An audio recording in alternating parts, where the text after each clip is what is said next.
If you have a camera that does not record to tape, like a flash memory card or a DVD, you can use iMovie to capture the content. In this case, I do have a flash-based memory Sony camera that records in high definition, and it also takes photos. Now, as soon as I plug it in, as you noted here, iPhoto came all to the front. The reason for that is because there's some photos that were taken with that camera. So I gotta quit iPhoto. Back in iMovie, now we get to see the import window. Now we didn't get to see it, but iMovie opened up the import window as soon as we plugged in the camera, and then also launched iPhoto. That's why we didn't see this window. Now the import window, when your camera is not tape-based, shows you at the bottom a thumbnail of the different clips that are available on the camera. By selecting a clip, okay, that's a bad example. That's a bad clip. But by selecting a clip, you can play that clip. Pressing on the button stops playback, and pressing on these two buttons goes to the next clip or to the previous clip. At the very bottom left-hand side, you've got this toggle that switches to automatic or manual.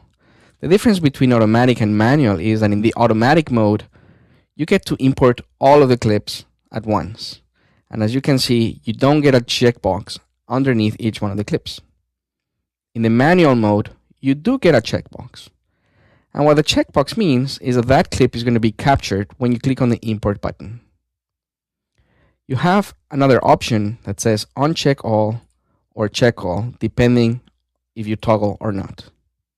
Now this option is quite interesting, and this is how, or the reason why this option is here. Let's say that you have multiple clips and you only want to capture a couple of them.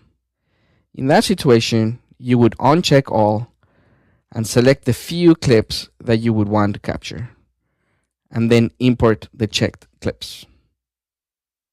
On the other hand, if you want to capture most of the content on the camera, click on the check all and then deselect the few that you don't want to import,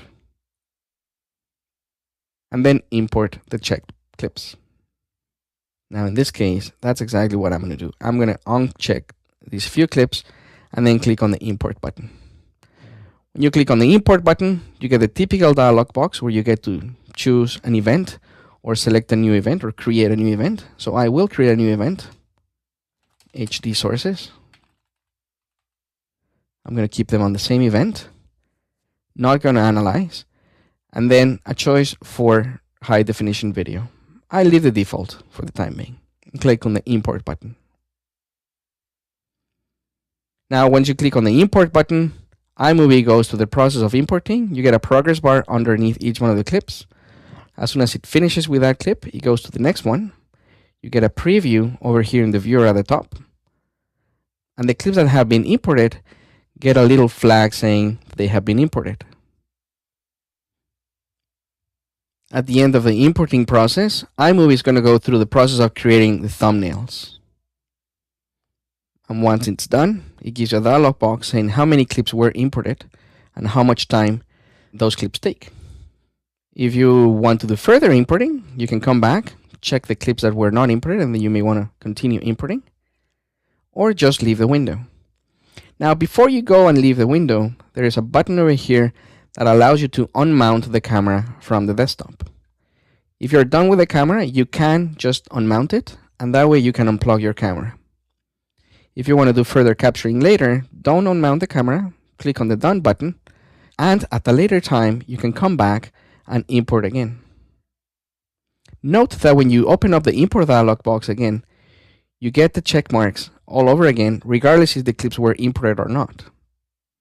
So the imported label that we saw earlier, it only applies to that particular session that you were on earlier.